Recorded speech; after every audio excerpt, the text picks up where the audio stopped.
Assembly बोलो कि parliament बोलो हेटा होचे गुटे गुटे डेनु दुए नाक्सा पी से दुएल के पसले जेते बेले हटा के बासी से डेनु ही के बासी। बरगढ़ जिले में प्रथम करी संयुक्त कृषक संगठन तरफ राज्य स्तरीय किसान महापंचायत आम डाकरा देछू। आपण माने समस्ते जानिछन ओडिशार भातहांडी बरगढ़ जिलार कृषक मेहनती कृषक रक्त के झाल बोहिकी कृषि सामग्री उत्पादन करुछन। किंतु जदि आम देखमा आज कृषि क्षेत्र में जिन प्रकार अभिवृद्धि होबार कथा जे प्रकार समृद्ध होबार कथा से प्रकार आम देखि नहीं पारबा। त्रुटिपूर्ण कृषि नीति एवं कृषि क्षेत्र के कंपनीकरण प्रतिवाद रे आम बारंबार आंदोलन करिछु। आपण मान दृष्टि आकर्षण करिछु। प्रशासन राज्य केंद्र सरकार मान दृष्टि आकर्षण करिछु। आसंता मार्च 17 तारिख दिन संयुक्त किसान मोर्चा राष्ट्रीय दलर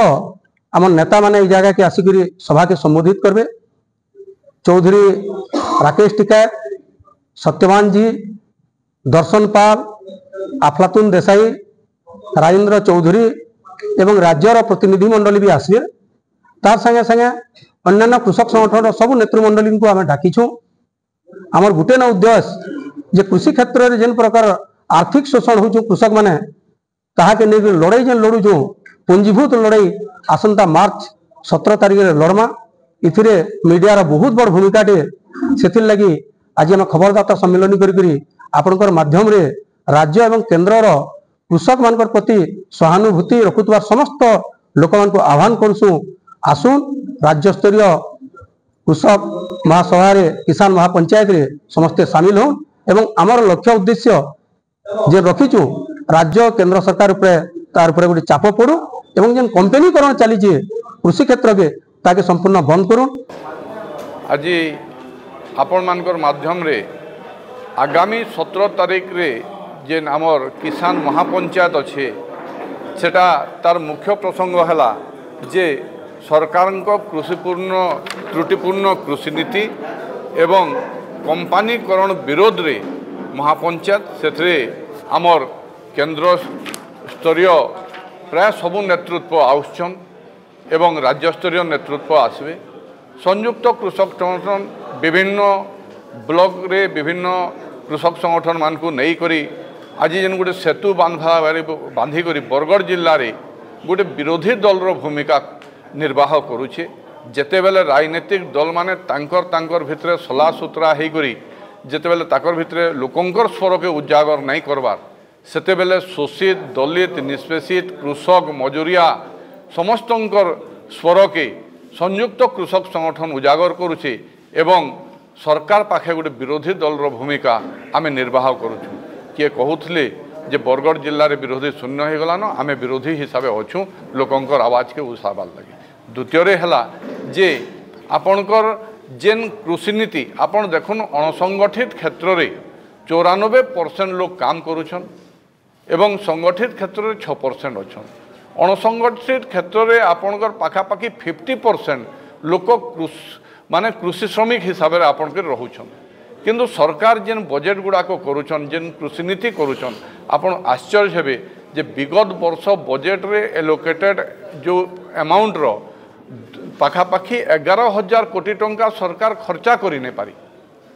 तो कृषक रे आपन धनधान्य योजना करले कृषक रो आय द्विगुण केंद्र करी हबा जेते दिन पर्यंत आपन स्वामीनाथन कमिटी रिपोर्ट आधार रे धान माने उत्पादित द्रव्यर मूल्य निर्धारण नहीं करबे एवं कृषक रो आय द्विगुणित केते बेले हबा जदि आपन कृषि क्षेत्र के जदि आपन ठीक हिसाब से बजेट रे प्रोविजन नहीं करबे। तो जेन स्मार्ट मीटर रो कथा हला जेना आमर उत्पन्न आज्ञा कहूथिले जे ओडिशा गोटे विद्युत बड़का राज्य आमे अन्य राज्य के विद्युत बिक्री करूछु किंतु ओडिशार आमे उपभोक्ता मान करनु आमे चढ़ा दर रे विद्युत आदाय करूछु एवं सेते बेले जेतेले डिजिटल मीटर रो कोनोसी कंप्लेन नै थई सेते बेले स्मार्ट टेक्नोलोजी रे आसला स्मार्ट मीटर के ग्रहण करबार लगी चाषी मान को एवं उपभोक्ता मान को बाध्य करा जाउची। तार प्रतिवाद रे संयुक्त कृषक संगठन ता आवाज उठाउची। आज जेते बेले कृषि द्रव्यर